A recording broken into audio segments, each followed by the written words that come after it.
So today we are installing some Apex wheels on my 340i. We're getting rid of these OEM 400M wheels.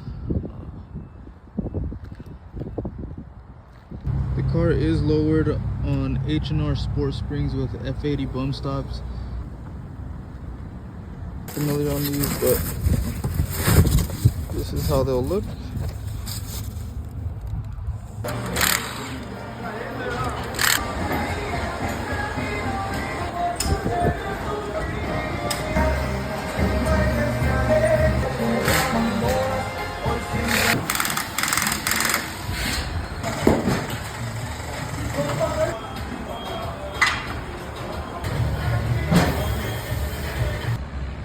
So we did get them on. Car's a little dirty, but let's go ahead and see how it looks.